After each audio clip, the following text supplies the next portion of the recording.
Well, it is time to talk about collaborations, because I love to have those around, and because I have been enjoying those in the past couple of years. We of course had one of the biggest collaborations in 2025 between Daiki Yamashita and Tasuku Hatanaka, and that's the catalyst for this episode and the next couple of episodes, in which we are going to cover some of the most awesome collabs that we find between male Seiyuu artists and that left me wanting more. As well as we are going to have an episode in which I'm going to talk about the collaborations that I want to see happening. So let's kick off this episode of Seiyuu Lounge.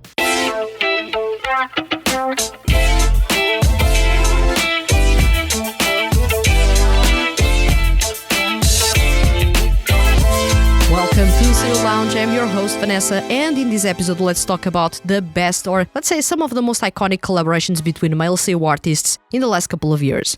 So, this episode starts, of course, with my focus on Daiki Yamashita and Tasuku Hatanaka. They did an amazing job together last year, and this was a collaboration that left me wanting more collaborations between male Seiyuu, because I know there is a ton of quality out there. There's, of course, some Seiyuu artists that deserved at least more attention, and they are not getting that attention, and maybe a collaboration will be the moment that things will click and people will see, actually, they are awesome artists and I should be supporting them.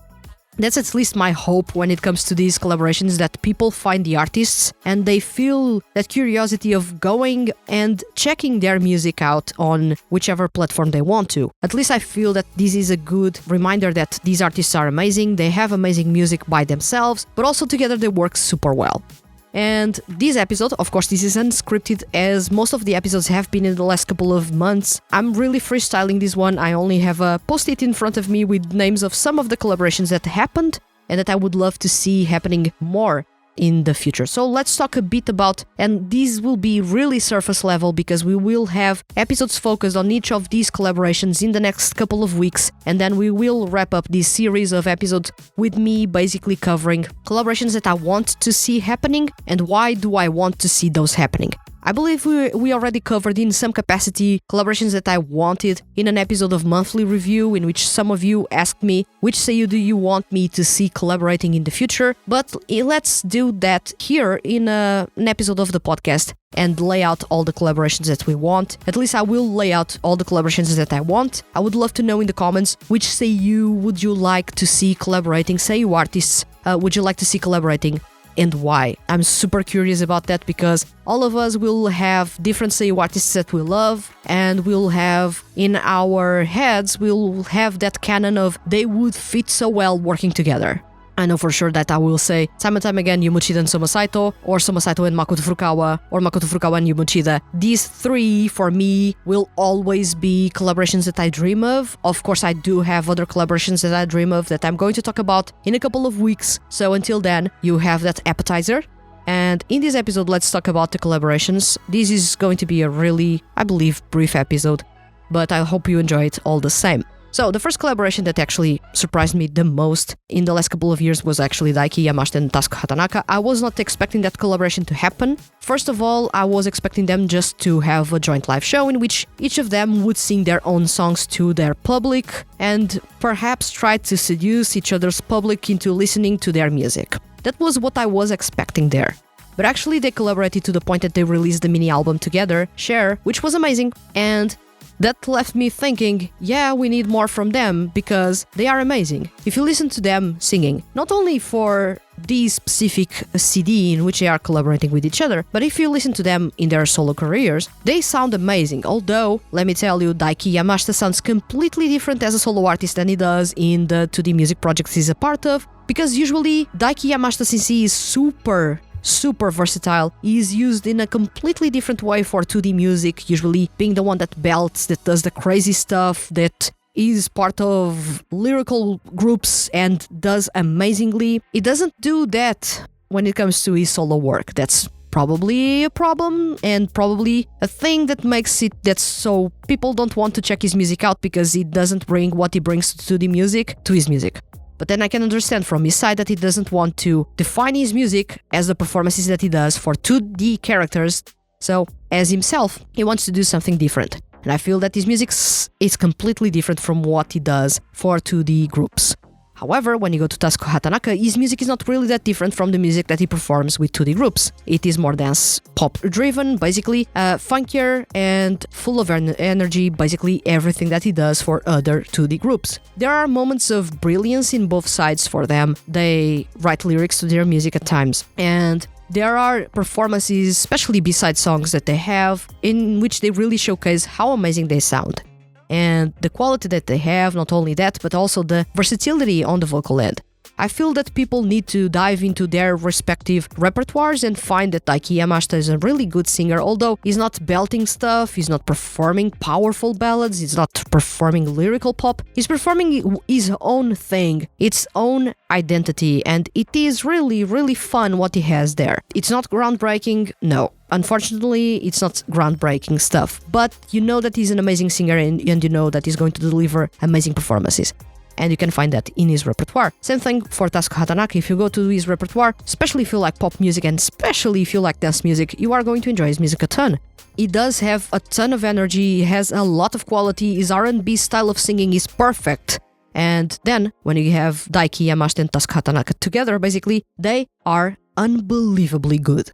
This is one collab that I feel everyone should check out. Another one is Trignal and Nobuhiko Okamoto. Now, I'm going to preface these so that you can understand where I come from. I usually don't like Nobuhiko Okamoto's music. That's not my thing. I've never really gelled with the way he sings, and the music, I feel that Kiramune makes him sound weird as hell. Not to say that he doesn't have a really good voice, because I've heard him sing for other projects and for character songs before. I know that he knows how to sing, I know that he knows how to perform specific music genres, but I don't gel with his music at all. Even if he now has veered a little bit towards rock music, I still don't gel with his music. However, when he teamed up with Trignal were actually improving a lot on the vocal end. They were never powerhouses, but they became powerhouses around that time they collaborated. And when Trignal and Nobuhiko Okamoto collaborated, they gave life to one of the most exciting releases in that year, and I was not expecting to fall in love with the music so fast. First of all, Nobuhiko Okamoto is a really good lyricist, which is something that I was not seeing explored within Kiramune up until then. He was writing some lyrics, but he was not writing all. I feel that right now he's writing most of his music, or at least the lyrics, not the music, but the lyrics, which is a good thing, because he has at least some control over what he is performing, and he already knows what he wants to perform.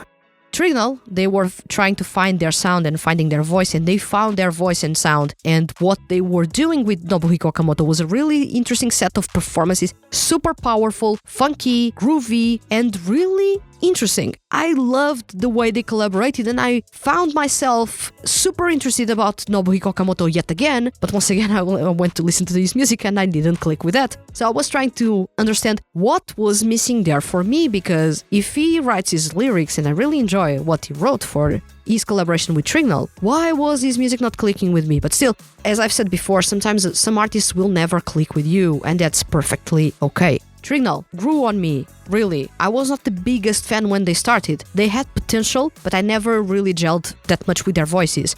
But they improved a ton, and now I gel with their music and their voices, because the music matured and their voices improved by a lot. If you listen to their music now and their music then, the difference is massive. But this was one of those collaborations which we call fondly Nobunagal, and it was amazing. I feel that we need a redo on this collaboration, because they did amazing stuff together, and I would love to see what Nobuhiko now could write with Trignal and how their performances together would end up being, because it was a ton of fun what they created. Then, and also not to your surprise, and once again, that's why I made that preface, we have Tetsuya Kakihara and, you guessed it, Nobuhiko Okamoto as well. So, it felt that whenever Nobuhiko Okamoto was part of a collaboration within Kiramune and wrote lyrics to that collaboration, I enjoyed that collaboration right away. He has a ton of quality, and then whoever teams up with him fits really well, which is really a rarity, because some artists, they really don't gel with others, or there are some that they won't gel with because maybe they have different voice tones, maybe they have different styles of music, but within Kiramune actually that's fairly easy to harmonize in terms of the music styles, at least, because they work with the same composers in some capacity, and the music is almost homogeneous across all artists within the Kiramune brand. What he created with Tetsuya Kakihara was a set of really mature songs that fit not only Tetsuya Kakihara's vibe, but also shed a different light over Nobuhiko Okamoto as well. So once again, I was really super excited, and I thought, well, that's 2 in a row in which Nobuhiko Okamoto is a part of a collaboration. He's writing lyrics as well, he's performing super well. I really need to give him another chance. I gave him another chance, but still the music didn't click. His solo music didn't click with me. So I feel that I have a problem with his solo music in some capacity, which is a pity, because I feel that whenever Nobuhiko Okamoto touches another group or another artist, the collaboration is going to be amazing and really, really awesome. What he did with Tetsuya Kakihara was quite possibly some of the most iconic things in pop music among male Seiyuu artists in the last 10 years.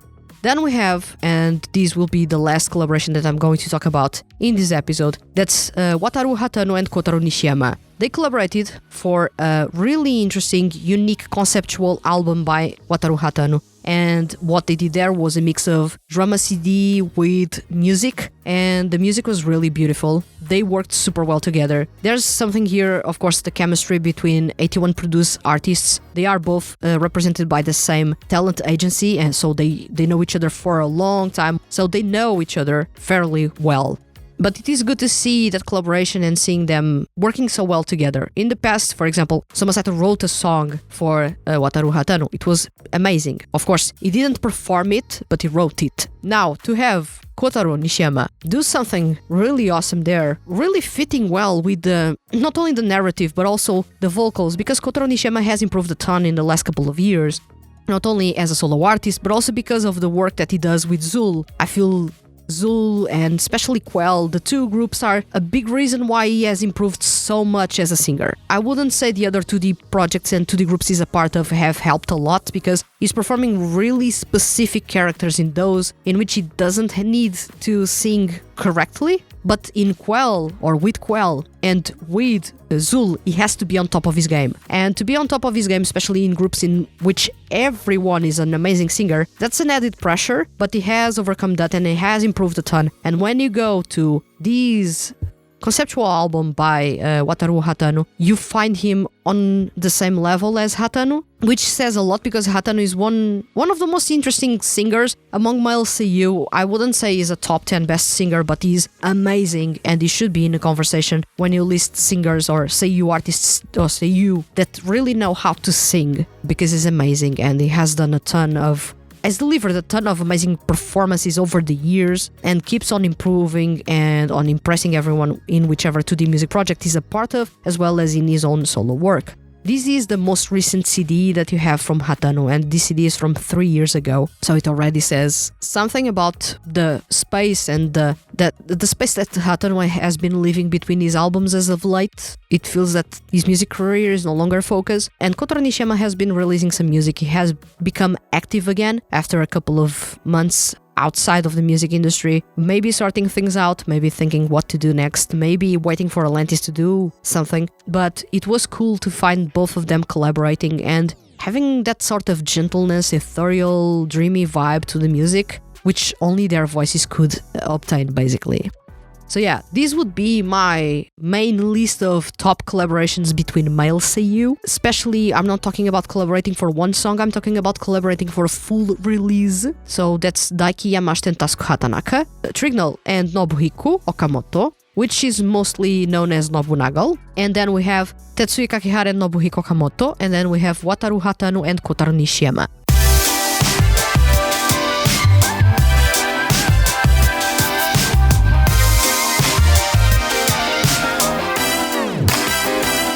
So when it comes to best collaborations, I really like to see when Seiyuu, especially underrated Seiyuu, team up and showcase just how good they are and what people are missing on. Basically, that puts a big smile on my face to see them showcasing just how good they are.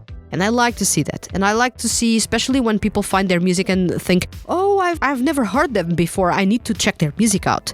I like to see that, and I hope that's the thing that happens when you check music from these collaborations, that you want to listen to more of each of them, or at least one of them.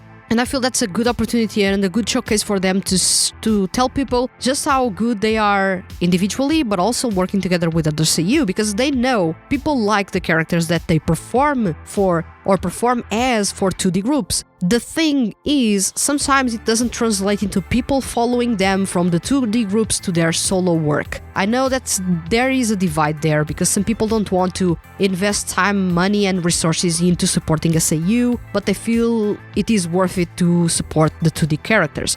And I feel that the rationale behind that is because Seiyuu may go through scandals and they are afraid their favorite Seiyuu will be caught in a scandal sometime soon, and 2D groups, they don't have any scandals whatsoever, so they can support them because they are fictional. That's fair, and I believe that's a sound argument.